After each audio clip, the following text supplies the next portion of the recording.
Good morning and welcome back to Margin. This morning we're going to talk about part 2 of how much you should be putting away into savings on a regular basis. So let's jump right into it.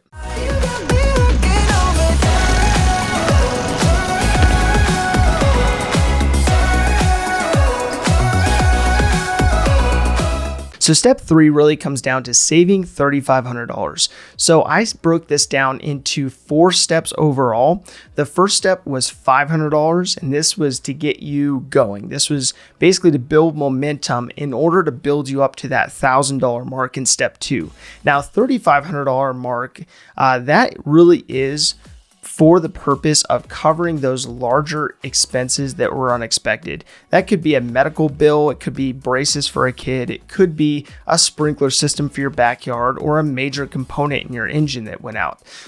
So why it's important to have an emergency fund of that amount is to cover those so that you don't have to go into debt, so that you can prevent that emergency becoming something that you continually pay for on an ongoing basis. So step 4 really comes down to saving 2 to 6 months of your living expenses. Now this really depends on how much you make and how much your lifestyle costs. So let's say you have a $65,000 gross income for your household on an annual basis. So that breaks down to a $5,400 gross income per month and about $3,800 after taxes. So with that, if you were to take that $3,800 and distribute it out, and let's say that you had 10% going to giving, you had 10% going to savings, you had 10% going to food for easy numbers, you had utilities that were about 5%,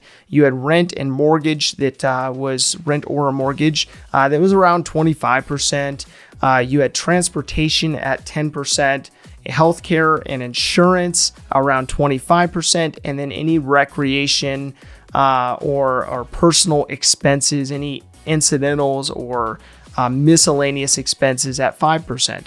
Now, having that broken down based on percentages, you could assume that when you have a medical emergency that you have to step away from work and address, or you have a layoff or you're let go for some other reason, you will assumingly not be putting money into savings, being that you don't have an income, and you will assumingly not be giving necessarily because you don't have the income to give from.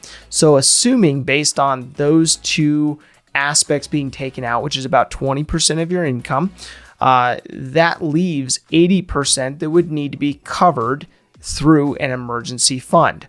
So with that, if you had about $3,400 in expenses, then you will want to basically extrapolate that out over the 2 to 6 months, and that will give you that figure so that you know how much you should be saving. So now that you have calculated how much you need on a monthly basis to cover your expenses in order to maintain the same level of quality of life, now it's important to see, okay, well, how much do you have saved, and how many months could you go in the event of a layoff or furlough or something else.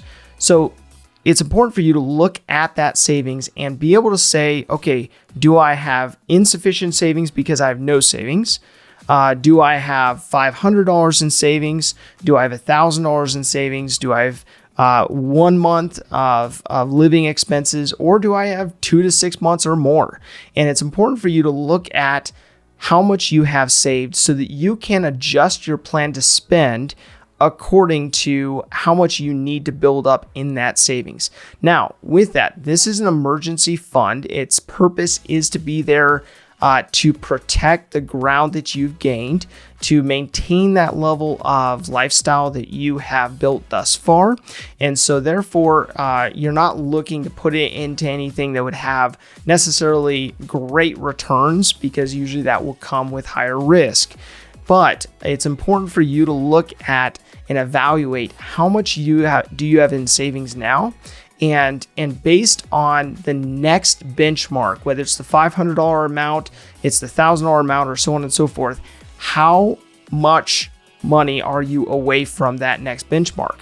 and how can you adjust your budget or your plan to spend so that you can be sure that you're putting away money in order to hit that next benchmark.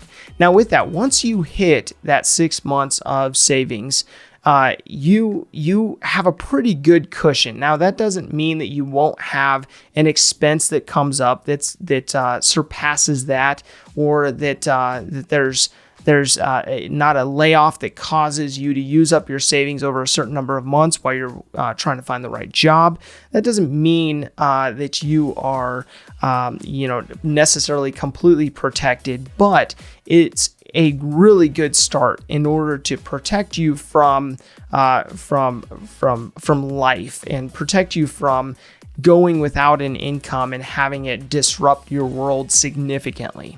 So once you hit that 6 month mark, you're welcome to save beyond that, but you'll have to look at how much risk do you have? What's the likelihood of you losing your job? And what level of risk would that put your family in based on your lifestyle and so on and so forth. So sit down and look through these figures to figure out how much you have saved. And that really is my call to action. And that is to look into your savings, see if you do have a savings, and come up with a plan to build out strategically these 4 steps so that you are protecting you and or your family from unnecessary risk. Thank you for your time. Enjoy your day. And if this information is helpful to you, please do like, subscribe, and hit the notification bell so you're reminded to come back on a daily basis and improve in managing your personal finances. Thank you for your time. Enjoy your day, and we'll see you back here tomorrow.